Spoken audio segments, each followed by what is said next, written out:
KGI Securities analyst Ming-Chi Kuo spoke about the features of Apple's future device. So far, the American corporation has not officially announced the release of the iPhone SE2 smartphone.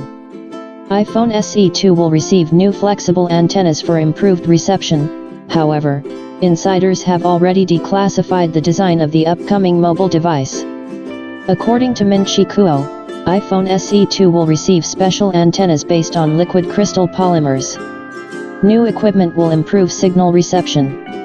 The analyst claims that the antenna maker will begin shipping its products to Apple early next year.